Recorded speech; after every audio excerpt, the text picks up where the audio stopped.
주님께서 우리를 위해서 죽으셨습니다.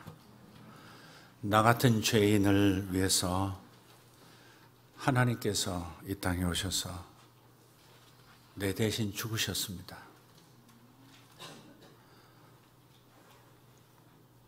우리는 주님 앞에 단 1분도 서 있을 수 없는 사람들이었습니다. 단 1초도 하나님 마음에 있는 기쁨을 얻어 누릴 수가 없는 존재가 우리였습니다.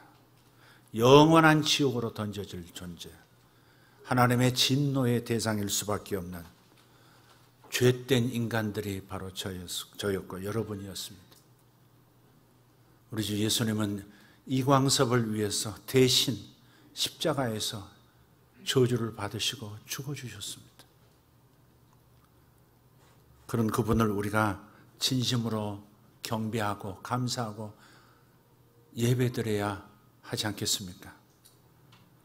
하나님은 마땅히 예배를 받으셔야 할 뿐입니다. 매주 예배를 받으셔야 하고, 사실 매일 예배를 받으셔야 마땅하고, 매일 사랑한다는 고백, 감사하다는 고백을 받으셔야 마땅한 분이고, 이것을 우리가 모른다면, 이것을 우리가 놓치고 산다면 내가 얼마나 큰 죄인이었었던 것을, 얼마나 무서운 저주스러운 영생이 기다리고 있었다는 사실을 깨닫지 못하고 있는 것이죠. 우리 주님을 사랑합니다. 할렐루야. 나를 위해 대신 죽으신 주님을 사랑합니다. 우리 한번 인사합시다. 주님 사랑하십시다. 주님을 사랑합시다. 아멘. 주님을 사랑하며 사시기를 예수 이름으로 축복합니다. 하나님 말씀 누가복음 5장 12절에서 16절입니다. 같이 합독하도록 하겠습니다. 예수께서 한 동네에 계실 때에 온몸에 나병 들린 사람이 있어 예수를 보고 엎드려 구하여 이르되 주여 원하시면 나를 깨끗하게 하실 수 있나이다 하니 예수께서 손을 내밀어 그에게 대시며 이르시되 내가 원하노니 깨끗함을 받으라 하신대 나병이 곧 떠나니라. 예수께서 그를 경고하시되 아무에게도 이르지 말고 가서 제사장에게 내 몸을 보이고 또 내가 깨끗하게 됨으로 인하여 모세가 명한 대로 예물을 드려 그들에게 입증하라 하셨더니 예수의 소문이 더욱 퍼지매 수많은 무리가 말씀도 듣고 자기 병도 고침을 받고자 하여 모여오되 예수는 물러가사 한적한 곳에서 기도하시니라. 아멘. 조금 우울한 얘기부터 먼저 하겠습니다. 지난 주간에 올라온 교계의 보고서입니다. 영등포에서 전도를 하던 교회의 전도자들이 영등포 경찰서에 파견 나온 사람들에 의해서 위협을 받았다는 얘기입니다. 길거리에서 종교를 전하면 경범죄로 처벌받을 수 있습니다. 그렇게 위에서 지시가 내려왔습니다. 그래서 전도 금지 명령을 전달받았다고 금지하더라 하는 겁니다. 또 이런 신문 기사도 있었습니다. 유력한 일간지인데 그곳에서 에스더 구국 기도 운동이라고 하는 이용희 선교사가 전국적으로, 아니 전 세계적으로 한인들을 중심으로 나라를 위한 기도, 교회들을 위한 기도, 사회 변혁을 위한 기도를 애써 수년 동안 하던 단체인데 바로 그 단체에 대해서 거짓 기사들을 굉장히 세밀하게 적었습니다. 그리고 하나하나가 다 거짓임을 분명하게 입증을 했습니다. 예를 들어서 국정원에서 43억을 요구해서 운영비를 삼았다 하는 얘기, 여러 가지 얘기들이 아주 많더라고요. 그런데 하나같이 다 거짓인 것을 알고 있습니다. 모두가 알고 있는 얘기인데, 그래서 사회 여러 영역에서 우려할 만한 일들이 특별히 기독교회를 향한 그러한 우려할 만한 일들이 벌어지고 있음을 확인하면서 제가 느낀 게 있습니다. 국가를 위한 기도가 집중되어야 되겠구나. 또 어떤 경우는 행동도 필요하겠다 하는 생각입니다. 지난 9월 19일 그래서 예장 총회의 선언문이 발표되었는데 이것을 여러분에게 알리고 함께 기도하는 것이 옳다고 믿습니다. 그래서 우리 예장 총회의 선언문을 한번 읽어드리도록 하겠습니다. 한국교회는 건국 이래 최초의 신앙을 부인하거나 투옥을 각오하진 않고는 교회 밖에서 복음을 전할 수 없는 상황에 진입하고 있다. 이 세대는 영혼보다는 육체를 중요하게 여기고 눈에 보이지 않는 것보다는 눈에 보이는 것을 가치 있게 여기고 사람들은 대체로 육체와 관련된 감각적인 일들만을 추구한다. 국가는 국민의 자유와 생명과 재산을 안전하게 보호하기 위해 존재한다. 따라서 정부는 보편적 윤리의식에 기초한 사회 통념을 지키기 위해서 전인격적인 교육을 강화하고 사회의 통합을 이뤄야 한다. 그러나 정부나 국회와 언론까지도 모든 영역에서 사상, 언론, 행동으로 오랜 역사 가운데 형성된 민족 정신을 파괴하는 삶의 양식을 적극적으로 지지하는 태도를 취하고 있다. 그럼에도 불구하고 신자는 내세를 준비하며 이 땅에서는 착한 행실로 선을 행하고 이웃을 사랑하고 돕고 베풀고 약한 자들을 일으켜 세우기 위해 봉사하는 믿음의 삶을 살아야 한다. 그런데 위정자들이 자유라는 개념을 오해하여 개인의 주관적인 감정이나 가치관이나 행동을 차별받지 않고 보호하겠다고 종교와 교육 현장과 가정에서도 국가가 정한 가치관을 강제하려고 한다. 정치와 종교의 분리 원칙을 깨고 가정을 파괴하는 시도들이 강해지며 인권을 편향적으로 잘못 옹호하고 국가 안보를 위태롭게 하며 이념들이 극단적으로 대립하여 국론이 분열하고 역사 인식과 역사 서술을 왜곡한다. 우리는 이와 같은 우려의 상황들을 직면하여 다음과 같은 희망을 선언한다. 1. 종교인 과세에 대해 2018년 1월 1일부터 시행된 종교활동비에 대한 세무보고를 포함한 종교인 과세는 낮은 세율 적용으로 혜택을 주는 것처럼 보이지만 실제로는 종교가 정부의 통제에 들어가는 것이므로 이는 정교 분리를 파괴하는 종교의 자유의 종말을 뜻하기 때문에 종교인 과세 법령 헌법소원 심판을 청구하길 희망한다. 2. 가정보호에 대해 종교의 근간에는 가정을 안전하게 확립해 건강한 자손으로 역사를 이어가게 하는 사명이 있는데 동성 결혼을 합법화시키는 논리로 사용되는 성평등과 일부 다처제 및 낙태 합법화는 가정을 해체하고 자녀 생산을 방해하며 역사를 단절하는 결과를 초래하므로 현재 헌법 제36조 혼인과 가족 생활은 개인의 존엄과 양성의 평등을 기초로 성립되고 유지해야 되며 국가는 이를 보장한다. 국가는 모성의 보호를 위해 노력해야 한다. 모든 국민은 복원에 관하여 국가의 보호를 받는다는 바를 그대로 준수하기를 희망한다.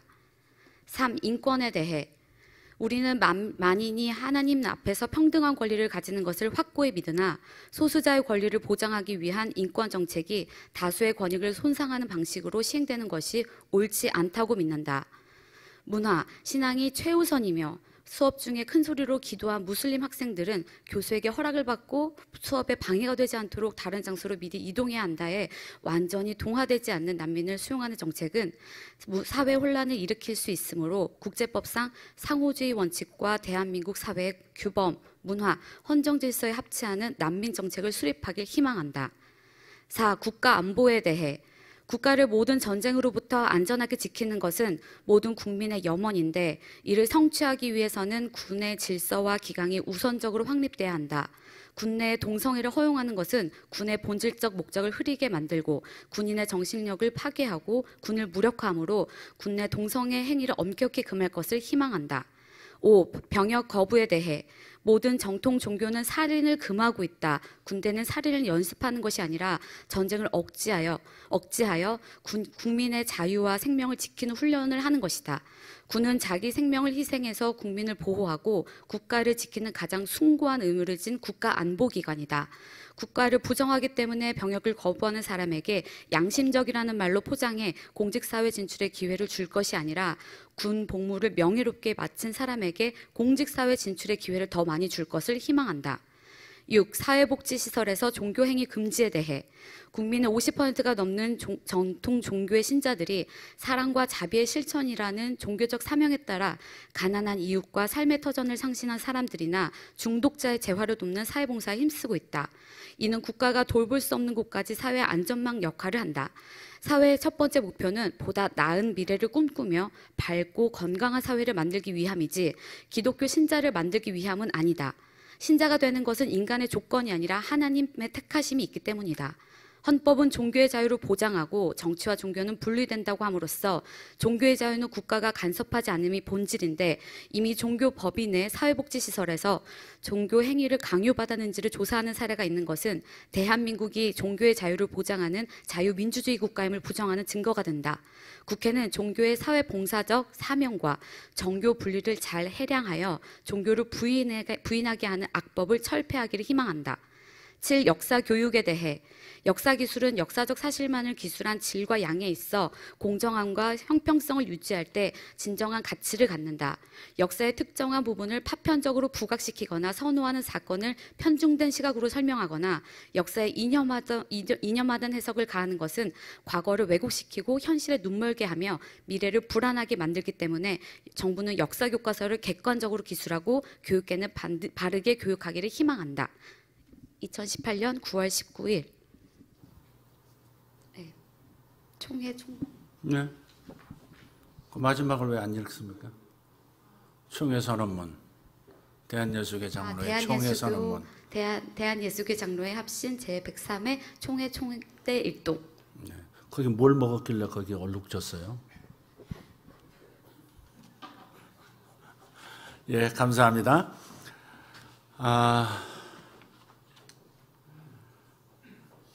지금 우리나라는 우리 조국 대한민국은 굉장히 중요한 시점에 와 있습니다.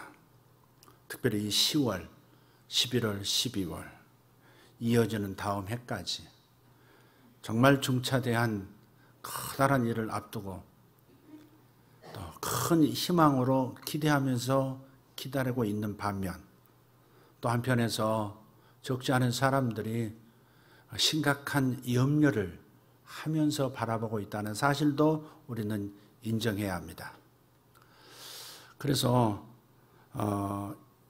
제 이야기가 아니고 우리 대한예수교 장로회의 총회에 결의된 선언문을 여러분에게 말씀드림으로써 그리고 또 오늘 제가 그 선언문을 중심으로 하나하나 구체적으로 말씀을 드릴까 했지만 주일에 여러분에게 혹 정치적 다른 이견으로 여러분이 받아들일까 혹 염려하는 마음이 있어서 제가 읽어드리는 것으로 끝내려고 합니다.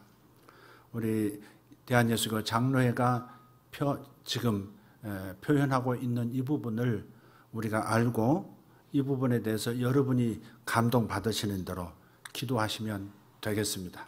그래서 오늘 말씀은 내일부터 시작되는 국가를 위한 기도에 대한 기도를 집중으로 말씀을 드리는 것으로 정리하도록 하겠습니다. 제가 설교를 바꿨다는 얘기를 지금 복잡하게 지금 한 겁니다. 영국의 런던에 가면 웨스트민스터 채플이라고 하는 유명한 교회가 하나 있습니다. 그 교회에 캠벨 몰간이라고 하는 유명한 목사님께서 목회를 하신 적이 있습니다. 이 몰간 목사님께서 목회하는 그 바쁜 일상 중에서 가장 큰 즐거움이 매일 저녁 사랑하는 딸의 손을 잡고 주변 공원을 산책하는 것이었다고 합니다. 어느 해 성탄절을 앞두고 갑자기 어린 딸이 산책을 못하겠다고 제안을 하는 겁니다. 그러면서 그 이유는 묻지 말아달라는 거예요.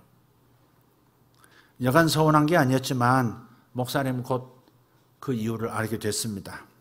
성탄절 아침에 딸이 성탄 선물로 실내용 슬리퍼를 내밀었습니다. 이것을 만드느라고 시간이 필요했던 거죠. 이 선물을 받으면서 목사님은 딸에게 이렇게 말을 했습니다. 얘야, 고맙다. 정말 고맙다, 내 딸. 이걸 만드느라 얼마나 수고했니? 그런데 솔직히 말해서 아빠는 이 선물보다 너와 함께 손잡고 공원을 산책하는 것이 훨씬 더 좋단다. 우리를 향한 주님의 마음도 이와 같지 않을까 싶습니다. 우리가 주님을 위해서 무언가를 한다고 분주할 듯 주님께서도 이렇게 우리에게 말씀하실 겁니다. 나를 위해 일하는 것도 좋지만 나와 좀 같이 있지 않을래? 나하고 얼굴과 얼굴을 마주하고 마음과 마음을 주고받는 이 일이 나에게는 더 중요하단다. 그렇게 말씀하시지 않을까요? 일보다 중요한 것이 주님과 함께 있는 것. 다시 말해 영적인 교제인 기도입니다. 기도하는 시간을 통해서 우리 하나님의 아름다우심과 위대하심을 누리고 그로 인해서 하나님을 사랑하게 되는 것이 하나님의 마음에 있는 첫째 되는 목적입니다. 주님께서 지금 이곳에서 지금 이 이야기를, 이 설교를 들으신다면 언짢아 하시는 것이 아니라 빙긋이 미소를 지으실 것이라고 확신합니다. 아까도 말씀드렸지만 사실 우리는 주님 앞에서 단 1분도 서 있을 수 없는 존재들이었습니다. 단 1초도 주님의 기쁨을 나눠 가질 수 없는 하나님의 진노의 대상일 수밖에 없는 그런 죄인들이었습니다. 그런데 주님께서 나를 대신해서 십자가의 모든 저주를 내 죗값을 다 치르시고 대신 죽어주심으로 우리가 살아나게 되었고 영원한 천국에서의 영생이 보장되게 되었습니다. 그러니 우리가 주님을 위해서 일하고 바쁜 것보다는 오히려 주님 앞에서 주께서 하신 일을 묵상하면서 감사하고 영광을 돌리는 것이 첫째가 돼야 하지 않겠는가 하는 겁니다. 주님께서 우리를 대신해서 죽어주셨습니다. 우리 죄를 용서하시기 위해서, 아버지 하나님의 용서가 우리에게 임하게 하기 위해서 당신이 그저 용서한다가 아니라 대신 모든 벌을 다 치르셨기 때문에 하나님의 용서가 가능한 존재가 된 것입니다. 그럼에도 불구하고 용서받음이 제1 목적은 아니다. 복음의 제1 목표는 아니다 하는 겁니다. 용서받고 구원받아 그분과의 친밀한 교제로 들어가게 되는 것, 그것이 그분 마음의 궁극적인 목적인 것입니다. 나를 건져내신 까닭은 단지 불쌍해서 건져내신 것이 아니라는 겁니다. 보다 더 큰 목적, 더 멀리 가야 하는 목적이 있어요. 그것은 그분의 마음과 그분과 마음을 통하면서 그분의 뜻을 알고 감사하고 영광 돌리고 실행하는 것이기 때문에 그분 앞에 머무는 시간이 가장 중요하다 하는 겁니다. 에든 토저 박사는 이런 말을 했습니다. 열심 있는 성도가 범할 수 있는 가장 보편적인 실수는 주님의 일에 너무 바빠 주님과의 교제를 게을리하는 일이다. 아주 역설적인 말이죠. 예컨대 주님을 위한 일이라고 합시다. 찬양하는 일, 교사, 목장 활동, 식당 봉사, 신방하는 것, 구제사역, 사회 변혁 운동, 기타 등등 우리 열심히 하고 있는데 정작 주님과 교제하는 시간, 주님의 마음을 알기 위해서, 주님의 음성을 듣기 위해서 조용히 말씀을 묵상하며 기도하는 시간이 없다는 것입니다. 주님의 일에 너무 바빠서 오히려 주님과 교제할 시간이 없는 것은 커다란 실수가 되는 것입니다. 주님의 일에 열심을 내는 것도 이러할진데 주님의 일은 고사하고 자기 일에만 온통 마음이 빠져 그분을 생각하지도 그분 앞에 나가지도 그분과의 친밀한 교제도 잊어버린 채 살아가고 있는 사람들은 얼마나 또 많을까? 하나님을 섬기는 사람들은 먼저 이것을 깨달아야 합니다. 하나님 안에서 만족함을, 그분의 마음을 알므로써 내가 만족함을 누리지 못하면 하나님을 실제로 영화롭게도 못하고 참되게 다른 사람을 사랑할 수도 없습니다. 오직 사람을 사랑하고 하나님을 영화롭게 할 수 있는 그러한 근거는 주님과의 친밀한 교제 속에서 만족함을 누릴 때나 가능하다는 사실을 우리는 자꾸 잊어버리는 겁니다. 하나님의 기쁨이 내 만족이 될 때, 하나님 마음 안에 있는 그 하나님의 그 들떠하시는 기쁨이 내 마음에 전달되어서 내 영혼이 만족하게 되지 않으면 이 두 가지 일, 하나님을 향한 섬김, 세상을 향한 섬김은, 진정한 섬김은 불가능하다 하는 것입니다. 사실 주변에 이런 사람 많죠. 일은 많이 하는데 하나님과의 교제를 소홀히 여기는 사람. 그래서 토저는 계속 말합니다. 너무 바빠서 주님과의 교제를 갖지 못하는 사람은 조만간 주님의 일에 대한 의욕도 잃고 시험에 빠질 가능성이 많다. 이런 현상을 영적 싱크홀, 영적 함몰이라고 얘기합니다. 영적인 탈진, 번아웃입니다. 여기에 사탄의 노림수가 있는 거예요. 사탄은 우리더러 주님의 일을 못하도록 방해하기보다 오히려 많이 하고 열심히 하도록 밀어줍니다. 대신 주님께 기도할 시간이 없을 만큼 바쁘고 피곤하게 만드는 겁니다.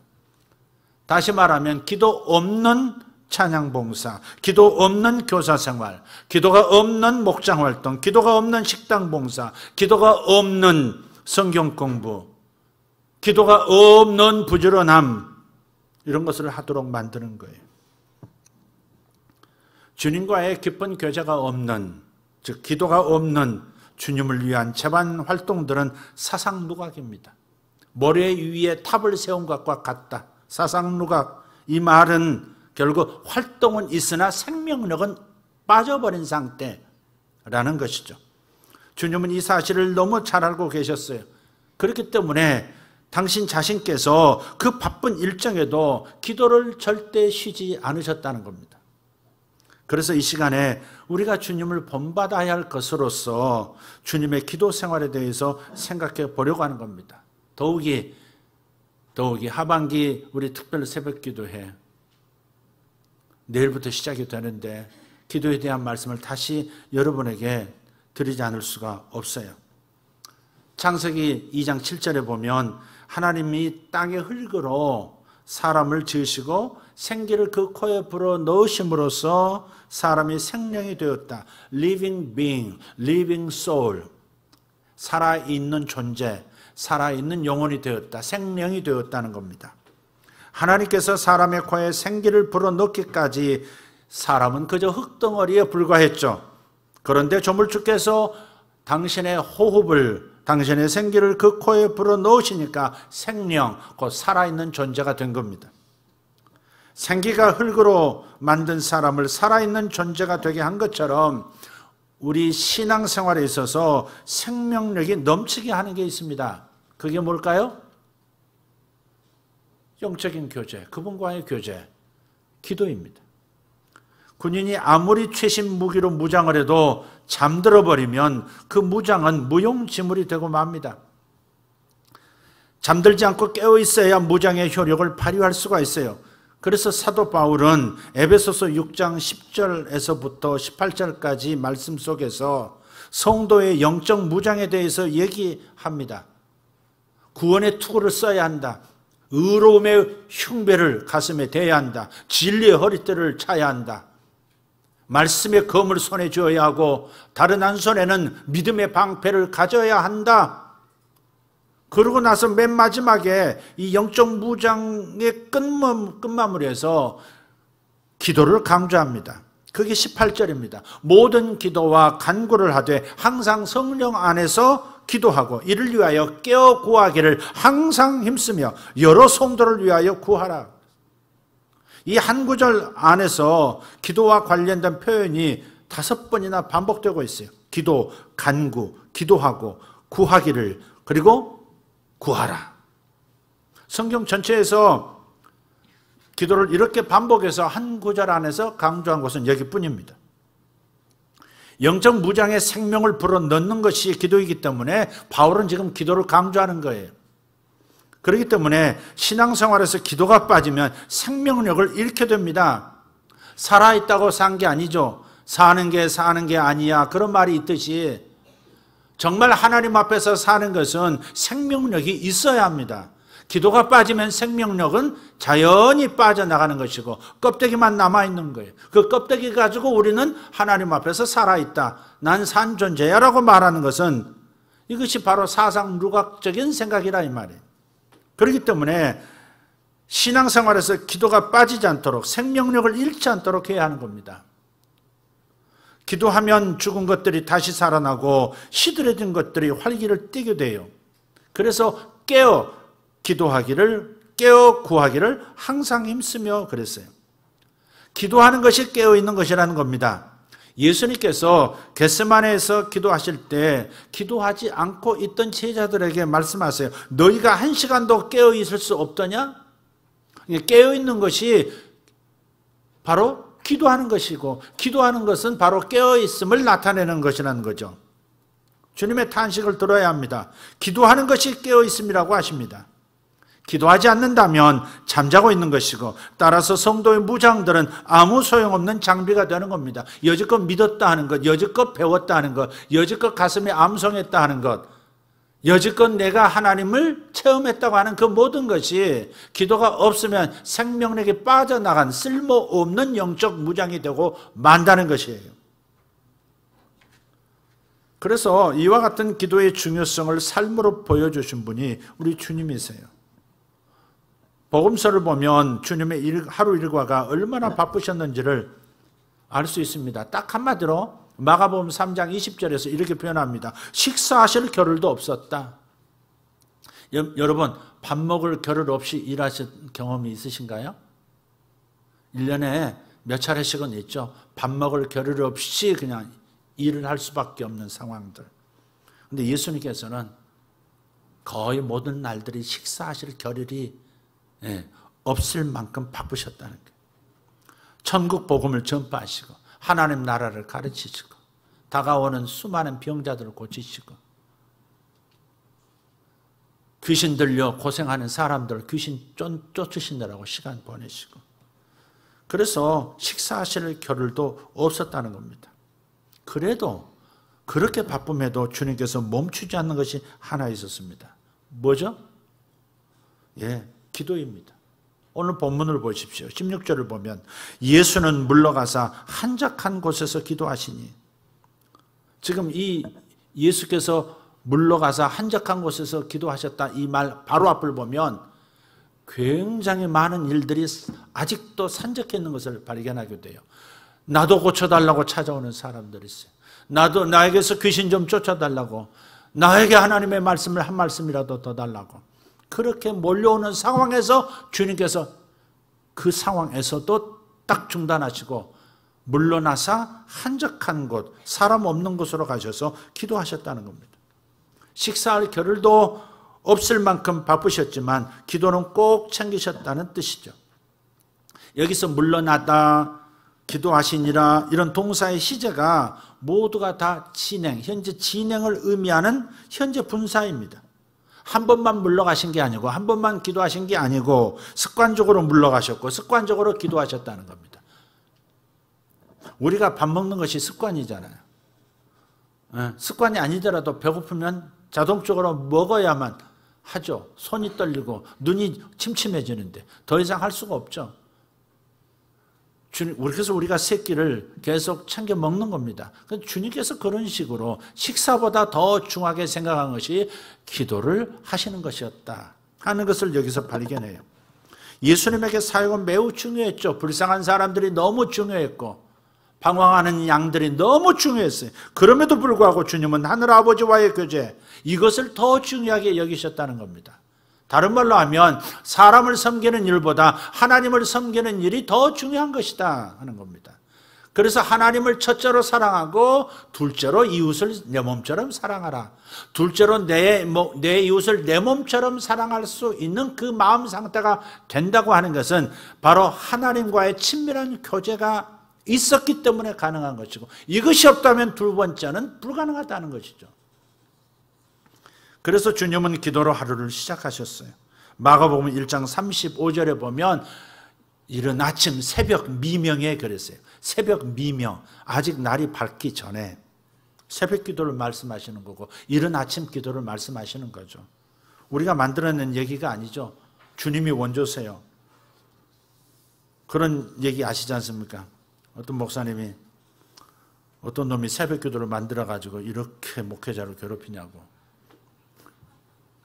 남들은 나오지도 않는데 새벽마다 일어나야 되고 어떤 놈이 만들어. 그때 하나님의 음성이 들렸다는 거 아닙니까? 나다. 기도로 하루를 주님은 마감하셨어요. 그리고 본문에서처럼 바쁜 일과 중에도 시간을 내셔서 꼭 새끼밥 드시듯 기도하셨습니다. 또 주님께서는 특별한 일을 앞두고는 항상 기도로 준비하셨어요. 누가복음 6장 또 요한복음 11장 이런 데 보면 예수님의 제자 12제자를 선택하실 때도 밤이 맞도록 기도하신 다음에 하나님과 의논하시고 12제자 베드로, 요한, 야고보 쭉 12명을 청하셨어요. 주님께서 무언가를 중요한 일을 하실 때 십자가에 달려 죽으시기 전에도 대제사장 군졸들에게 잡혀가기 직전에도 겟세마네 동산에서 준비하시는 기도를 하시는 거예요. 근데 여기서 우리는 굉장한 아이러니가 발견돼요. 사실 기도가 꼭 필요한 사람은 누구예요? 기도가 꼭 필요한 우리는 기도 못할 이유가 그렇게 많아서 기도를 자꾸 쉬는데 주님께서는 기도할 필요도 없으신 분이시면서도 열일이 있어도 기도만큼은 쉬지 않으셨다 하는 겁니다. 이게 아이러니예요. 우리가 주님을 믿고 따르는 성도로서 주님께 본받아야 할 것이 있다면 바로 이 점입니다. 아무리 바빠도 쉬지 않는 기도 생활입니다. 설교를 들어도 잠이 온다. 기도가 없어서 그런지도 몰라요. 기도를 삶의 가장 우선순위에 놓는 습관 아주 중요합니다. 기도는 사탄의 활동에 족쇄를 채워요. 사탄이 들어올 수 있는 통로를 막아버려요. 사탄의 진지, 사탄의 그 교두보를 제거하고 흔들어 무너뜨리는 영적 무기가 바로 기도예요. 그러니 아무리 바빠도 쉬어서는 안 되는 것이 기도인 것이 분명합니다. 오히려 바쁠수록 더 많이 기도해야 하는 것이 기도입니다. 제가 뭐라 그랬나요? 더 많이 기도해야 하는 것이 기도라고 그랬죠. 우리가 잘 아는 이야기입니다. 종교개혁자 루터는 시간을 내기가 어려울 정도로 분주했지만 이렇게 즐겨 말하는 거예요. 바쁘기 때문에 더욱 기도한다. 무슨 말입니까? 바쁘기 때문에 더 기도한다. 바쁘니까 기도를 거르는 것이 아니라 바쁠수록 더욱 기도해야 한다는 거예요. 그래서 기록에 따르면 루터는 수도사이기 때문에도 기도를 하는 시간이 많았지만 하루에 2시간씩 매일 하루도 거르지 않고 기도했다는 거예요. 그리고 바쁠 때는 4시간씩 기도했다. 그렇게 기록하고 있어요. 우리는 가끔 말씀드리지만 사람이 살다 보면 중요한 일이 있고요. 급한 일이 있어요.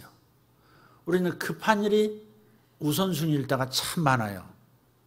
급한 일이라는 것은 너무 당황스럽고 너무 무거운 짐이 다가오는 너무 어려운 위기가 다가오는 걸 말해요. 그게 급한 일이에요. 그래서 신발도 채 신지 않고 뛰어나가야 할 일이 생길 수도 있어요. 정말 잠 못 이루는 그런 분당의 밤이 올 때도 있어요. 그게 급한 일이에요. 그러나 그런 급한 일들은, 그런 위기들은 사실은 중요한 일, 그것도 가장 중요한 기도라는 중요한 일을 행하지 않아서 생기는 일들입니다. 우리는 급한 일 불 끄다가 인생을 보낼 수도 있어요. 자식의 일이 됐든 내 일이 됐든 직장 일이 됐든 교회 일이 됐든 뭐 어떤 일이 됐든 급한 일이 많을수록 위급한 상황이 많이 생길수록 그것은 기도를 놓쳤기 때문에 생기는 현상이라 이 말이죠.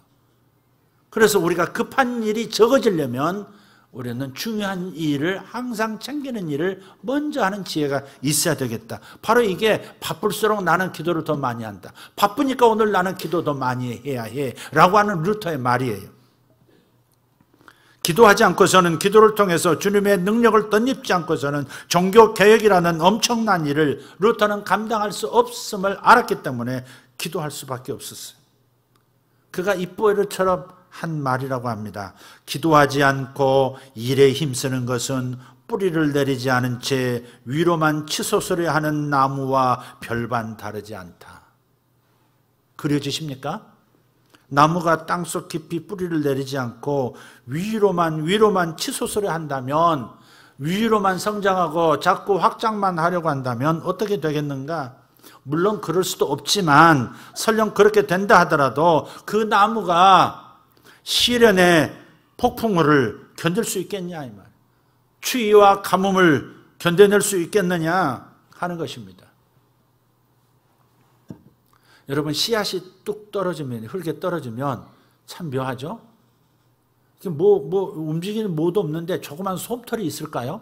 마치 생명 있는 움직이는 동물처럼요, 모래알, 흙, 그 알갱이 사이를 삐집고 들어가더라고요. 단단하게 굳은 땅만 아니면 툭 떨어지면 사이사이 지렁이가 파고들듯이 조금이 눈에 보이지 않게 파고들어 땅속 적정한 위치로 들어가더라고요. 그러면서 위로 싹을 내는 게 아니고, 위로 싹을 먼저 내는 게 아니고 뿌리부터 아래로 뻗는 거예요. 왜 그렇죠? 수분이 필요하니까, 영양이 필요하니까. 이 작은, 아무것도 없는 것 같은 작은 딱딱한 씨앗 속에서 푸른 잎을 내야 하기 때문에 뿌리부터 뻗는 겁니다. 근데 우리는 뿌리부터 뻗는 그 기도 생활이라는 것을 잊어버리고 자꾸 내가 더 성공하고 더 성장하고 주님을 위해서 뭔가 많이 해드리고 뭐 이러한 활동적인 것으로 더 먼저 나간다는 사실이죠. 깊이가 없이는 높이도 넓이도 있을 수 없다는 사실을 우리는 자주 망각하는, 자연의 진리와 영적인 진리임에도 불구하고, 알매도 불구하고 그렇게 하지 않는다는 이상한 역설이 우리 가운데 있어요. 기도의 뿌리를 깊이 내리는 것이 안전하고 든든한 삶의 보장인 것을 믿습니다. 그런 사람들은 어떤 시련도 이겨낼 수 있습니다. 시련의 가뭄도 이겨낼 수 있어요. 시험의 폭풍우도, 인생의 더위와 추위 다 견뎌낼 수 있습니다. 우리는 기도를 이렇게 생각을 해요. 하나님을 설득해서 자기가 원하는 것을 얻어내는 것, 그걸 기도라고 생각해요. 하나님을 설득해서 자신의 뜻을 관철시키고, 그래서 무언가를 내 삶 속에 얻어내는 것을 기도로 생각해요. 물론 기도라는 말 안에는 간구라는 것도 있어요. 아까 에베소서 6장 18절에서 말씀하듯이 기도와 간구로 그랬듯이 기도와 간구가 구분돼요. 그런데 간구라는 것은 자기 소원을 아뢰는 거예요. 자기가 원하는 것을 하나님께 마음껏 구할 수 있어요. 아멘 합시다. 그러나 기도는 좀 달라요. 기도는 오히려 내 소원을 하나님 앞에 아뢰고 내 뜻을 관철시켜서 그분을 감동시켜서 그분의 손을 움직이게 하는 것이 아니라, 기도라고 하는 것은 간구와 달리 하나님을 설득하는 것이 아니라 하나님 앞에서 나를 설득하는 거예요. 하나님의 뜻을 알고자 몸부림하는 것이고, 알 때에 내 뜻이 하나님 뜻과 상충되면 내 뜻을 내려놓으라고 나 자신을 설득하는 것이 기도예요. 우리는 둘 다가 다 필요해요. 뻗어나가는, 더 확장시켜 주시기를 원하는 간구 얼마든지 할 수 있어요. 하라고 말씀하세요. 구하라 구할 것이요, 찾으라 찾을 것이요, 두드리라 열릴 것이라 말씀하고 계세요. 그러나 간구받아 선행하는 것은 기도라는 것입니다. 하나님의 마음을 아는 것이 첫 번째예요. 내 마음을 하나님께 전달하는 것보다 하나님의 마음을 내 마음 안에 알아 심는 것, 이것이 기도의 첫 번째예요.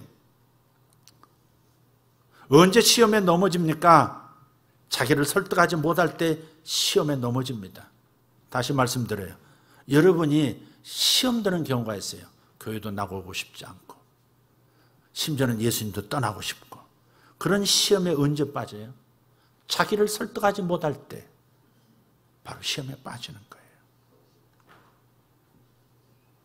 사탄의 통로가 되어서 시험에 빠지는 것은 자기를 설득하지 못하니까 자기 뜻, 자기 계획, 자기 열심, 자기 의로 충만하게 되고 이것이 사탄의 통로가 돼서 빠져버리는 거예요. 따라서 기도에서 성공자는 자신을 온전히 주님께 일치시키기 위해서 쉬지 않고 기도 생활에 집중하게 되는 겁니다. 기도하는 사람에게는 주님께서 능력을 주시죠. 아멘입니까? 자기를 설득할 수 있는 능력을 주세요. 내가 틀렸다는 것을 이해할 수 있는 능력을 주세요. 하나님이 옳으시다 하는 것을 그걸 깨닫게 돼요. 기도하면 그렇게 돼요. 이 얘기 아시죠? 어떤 회사 갔더니 사훈이 딱 편하게 이렇게 딱 넣어져서 걸려 있는 거예요. 사훈 1. 이 회사의 사장은 항상 옳다. 2. 사장이 틀렸다고 생각될 때에는 다시 1번을 보라. 하나님은 항상 옳다. 하나님이 틀렸다고 생각될 때는 다시 1번을 보라. 그것이 우리 신앙생활이고 그것이 기도의 중요한 핵심이에요. 하나님이 틀렸다고 생각될 때가 있어요. 그래서 하나님을 설득하고 싶어요. 이건 아니지 않습니까? 왜 이 모양입니까? 그러나 다시 1번을 보라는 주의 음성이 있습니다. 맞습니다. 그래서 범사에 감사라는 거죠. 좋은 일이든 나쁜 일이든 내가 원하는 대로 됐든 원하는 대로 되지 않았든 다시 1번을 보라. 그게 항상 범사에 감사라는 말에 담긴 뜻입니다. 가장 지혜로운 사람은 기도에서 성공한 사람이라고 믿습니다. 왜냐하면 기도할 때 지혜를 주시거든, 가르쳐 주시거든요. 아멘? 기도하면 바빠도 아무리 바쁜 일이 많을 때 기도하면 무엇이 중요한지 무엇을 무시해도 좋은지가 분별이 돼요. 그게 기도의 효과더라고요. 기도할 때 오는 그 혜택이 뭐냐면 뭐가 중요하고 뭐가 덜 중요한지, 뭐는 가만 놔둬도 될 건지를 알게 되더라고요. 뭐에 집중해야 될지를 알게 되면 바쁘지 않을 수가 있는 거예요. 시간이 없어서 기도 못하는 게 아니고 기도하면 시간을 더 확보할 수 있어요. 그래서 아침에 기도하는 겁니다. 그래서 새벽에 기도하는 겁니다. 여러분 1년 내내 새벽 기도 어려운 분들이 있어요. 대부분 어렵더라고 보니까. 대부분 어려워요. 네, 새벽 기도 현실을 보면 대부분이 어렵습니다. 어려운 것 같아요. 그러나 이렇게 우리가 함께 그나마 특별이라는 단어를 붙여서 우리를 도전하시면서 은혜 자리로 부르시고 세상을 움직일 수 있는 권세 자리로 우리를 초청하신 때에는 우리가 순응해야 되지 않겠습니까? 동의하십니까? 기도에서 성공한 사람이 가장 행복한 사람이고 풍요로운 사람이라고 저는 믿습니다. 왜냐하면 기도가 메마른 심령에 은혜의 물줄기를 흐르게 해서 물된 동산이 되게 하기 때문에 그렇습니다. 그러니 주님을 본받아서 주님처럼 기도를 최우선 순위에 두고 아무리 바빠도 기도를 거스르지 않기를 축복합니다. 바쁘지만 바쁠수록 그분을 만나는 골방으로 더 많이 들어가는 성공자가 되시기를 축복합니다. 그 행위가 나를 살리고 그 습관이 내 자녀와 가족을 살리고 교회를 살리고 그리고 나아가서는 국가와 민족을 살리게 됩니다. 이왕에 나왔으니까 여러분 민족이 앞설 수는 없습니다. 국가가 앞서는 겁니다. 해외에 나가서 사는 사람들 많습니다. 저 이북 동포들도 있습니다. 같은 민족입니다. 한민족입니다. 그러나 우선 중요한 것은 국가입니다. 국가가 선이고 민족이 그 다음 확장입니다. 그러니까 항상 민족을 앞세워서 국가가 위태롭게 되어서도 안 되고 항상 국가를 먼저 챙김으로써 민족까지 아우를 수 있는 능력이 갖춰지기를 우리는 이번 기회에 기도를 많이 해야 될 것 같습니다. 무엇보다도 소름이 끼칠 만큼 어떤 기획이 있다는 것을 느낍니다. 이런 정부마다 정권마다 하나님을 두려워하는 게 없어요. 보수 정권에 계셨던 분들, 대통령들은 하나같이 감옥에 가야 하고 부패로 인해서 여러 가지 실수로 인해서 하나같이 감옥에 가고 그것을 만들어서 대통령을 집어넣었다. 그럴 수 없습니다. 실제로 그들의 잘못이 있으니까. 왜 그렇게 될까? 하나님을 경외함이 없기 때문에 그렇습니다. 하나님을 귀히 여김이 없기 때문에, 하나님이 얼마나 두려우신 분인지를 모르기 때문에. 세상은 하나님을 두려워하지 않습니다. 얼마나 무서운 죄이길래 하나님의 아들이 직접 이 땅에 오셔서 당신의 피를 쥐어 짜내야만 해결될 수 있는 문제임을, 그렇게 자기가 얼마나 심각한, 우리가 얼마나 심각한 상태에 있었다는 것을 모르는 것이고, 그분이 흘리신 보배로운 피가 얼마나 귀한 피인지, 얼마나 큰 희생을 하나님께서 치르셨는지를 모르기 때문에 그분을 공경하지 않는 겁니다. 하나님의 손에 빠져드는 것이 무서울진저, 히브리서에는 그렇게 얘기하고 있습니다. 너희 목숨을 죽이는 자를 두려워하지 말고, 너희 목숨을 죽일 수도 있으며 생사화복을 결정할 수 있으며 그 영혼까지도 불못에 던질 수 있는 그 하나님을 두려워하라 그랬습니다. 이 두려움이 없기 때문에 자기 뜻, 자기 계획, 자기 사상대로 국가를 운영하는 겁니다. 보수 정권 지도자가 됐던, 새로의 기대감을 한껏 안겨주면서 출발한 새로운 정권이 됐든, 하나님을 두려움이 없으면, 여호와를 경외하는 것이 없으면 반드시 딴짓을 합니다. 반드시 자기 계획을 관찰하고 하나님을 대적하는 일을 하게 되어 있습니다. 그래서 우리는 어떤 정권에서도 교회는 예언자적이 될 수밖에 없는 겁니다.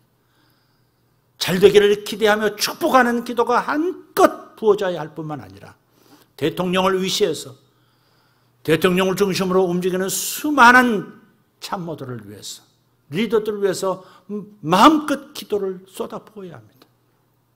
오늘도 기도를 잘해 주셨습니다. 대통령과 위종자들을 축복하고 지혜를 달라고, 올바른 분별력을 달라고, 어떤 정권이 됐든 세워진 리더를 위해서 기도해야 마땅합니다. 그래야 고요하고 평안한 중에 경건한 신앙생활을 할 수 있기 때문에, 우리 자신을 위해서라도 정치 지도자들을 위해서 기도하라는 겁니다.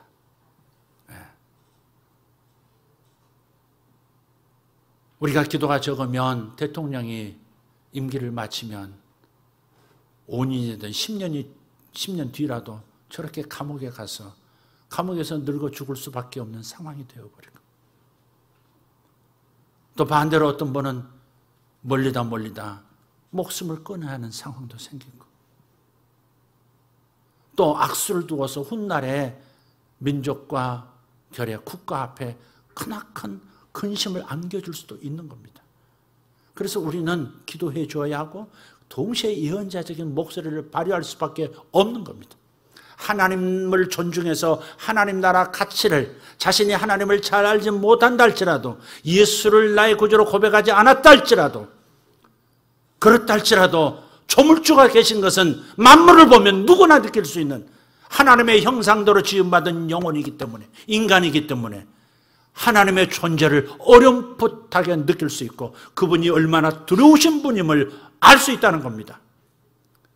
그래서 로마서 1장에 아무도 변명할 수 없다, 만물 가운데 나의 신성을 보여 알게 만들었기 때문에 나는 복음을 알지 못합니다, 그렇게 변명할 수 없다는 거예요. 각각 자기 수준에 맞게 하나님은 당신 자신을 계시하고 계시는데, 하나님을 두려워하지 않으면 하나님을 반역하는 적그리스도의 계획들을 펼쳐놓게 된다는 겁니다. 그런 것들이 가정을 해체시키고 새로운 생명들을 인체시키는, 그리고 질병이 이 땅에 퍼지지 않도록 하나님이 창조 질서를 제대로 지킬 수 있도록 하는, 그것을 파괴하는 동성합헌이라고 하는, 동성애를 조장하는 이런 일에 매우 적극적으로 정부가 나설 수도 있다는 겁니다. 대통령이 직접 하지 않습니다. 사람을 세우죠. 다른 사람을 세워서 칼춤을 추게 만들 수도 있다는 겁니다. 그런 것들에 대해서는 우리가 침묵할 수가 없습니다. 침묵할 수 없습니다. 그것은 하나님 나라 가치를 위한 것입니다. 어느 진영이냐가 중요한 게 아닙니다. 이쪽 진영에도 하나님의 사람들이 있습니다. 이쪽 진영에도 하나님의 사람들이 있고, 이쪽 진영 모두 할 것 없이 나름대로 하나님의 가치를 구현할 수 있는 기회들이 있습니다. 그러나 하나님을 대적하고 하나님의 말씀을 근본적으로 훼손하는 일은 어느 쪽이든 간에 단호하게 하나님의 다루심이 일어나도록 기도할 수밖에 없는 겁니다. 이제는 하나님의 의로우심이 일어나서 또 이번 정권에서 일어나고 있는 수많은 일들 중에 하나님을 대적하고 하나님 나라 가치를 훼손하는 일에는 하나님께서 나서주시기를 기도할 때가 됐습니다. 잘 돼야 할 일은 정말 잘 돼야 합니다. 잘 되기를 바란다, 냉소적으로 말하는 것 말고 정말 잘 돼야 합니다. 우리 자녀와 우리 민족의 미래, 우리 국가와 민족의 미래가 달려있기 때문에 정말 잘 돼야 하는 겁니다. 서로 잘못된 수를 두고 있다 할지라도 하나님께서 그 악수를 선한 일로, 더 좋은 일로 바꿔주시기를 우리는 기도해야 합니다. 사람 실수할 수 있습니다. 그러나 이것만은 우리가 분명하게 가지고 가야 합니다. 여러분, 지난번에 말씀드렸듯이 사람이 학문을 하려면, 공부를 하려면 일단 자음, 모음을 알아야 합니다. 글을 읽으려면, 학문을 하려면 기역, 니은, 디귿, 아야, 어여, 오요를 일단 알아야 합니다. 그것이 없이 학문할 수 없습니다. 그것이 없이 지식을 더 이상 취득한다는 건 불가능합니다. 그래서 우리가 잠언서의 말씀을 들어야 합니다. 여호와를 경외하는 것이 지식의 근본이라고. 지식의 근본이란 말은 기역, 니은, 디귿, 리을을 모르고서는, 아야, 어여를 모르고서는 책 못 읽어, 그 말씀입니다. 하나님을 두려워할 줄 모르면, 하나님 두려워할 줄 모르면 기도가 무의미한 것이에요. 봉사도 의미가 없습니다. 인간 수준으로 하게 되어 있습니다. 정치도 하나님을 두려워하지 않으면 반드시 나쁜 짓을 합니다. 연예계, 스포츠계, 예술, 어떤 영역도 마찬가지입니다. 하나님 두려워할 줄 모르면 하나님을 대적하는 문화를 만들어내게 되어 있습니다. 정치 문화, 스포츠 문화, 예술 문화, 어떤 영역도 마찬가지입니다. 이 시대의 커다란 지금 불행은 하나님을 두려워할 줄 모르는, 하나님 경외가 모든 것들의 근본, 가장 기초, 출발임을 모르고 있다는 사실이죠. 그래서 이 부분은 우리가 기도로 감당해야 되는 거예요. 이해가 되십니까? 그래서 저를 오늘 이런 발언들을 정치적인 입장에서 이해하지 않으셨으면 좋겠습니다. 그래서 우리가 정말 이 나라가 우리 후대를 위해서 잘 되어주도록 정말 10월달 기도 들어가야 합니다. 11월, 12월 계속 기도해야 합니다. 오늘 뒷글에도 적었듯이 여러분 특별 새벽 기도로 끝나지 않고 기도하는 시간들을 여러 가지로 계획을 좀 해보도록 하겠습니다. 하나님께서 우리를 도와주시리라고 믿습니다. 살아계신 하나님, 하나님을 두려워하는 백성이 되게 해 주시옵소서. 이 땅의 백성이기에 앞서 하나님의 신민임을 기억하게 하시고 하나님 나라의 신민, 하나님 나라의 백성으로서 하나님 나라 가치를 이 땅에 전파해야 하고 굴복하지 않는 이 땅의 정서와 문화와 세력들을 향해서 하나님 나라 문화를 받아들이라고, 하나님의 목적을 받아들이라고 아버지 하나님 기도로, 행동으로 아버지 하나님 저들에게 가르쳐야 할 줄 믿습니다. 그러나 먼저 우리가 기도자가 되지 않으면 하나님의 이 일을 온전히 수행할 수가 없사오니 우리 한마음으로 이제부터 기도하는 백성들 되게 하여 주시옵소서. 기도해야 하나님 두려우심 안에서 바르게 분별하고 판단하고 행동하고 그것이 큰 운동이 되어 세상을 바꿀 줄 믿습니다. 주여 우리를 도와 주시옵소서. 예수님의 이름으로 기도하옵나이다. 아멘.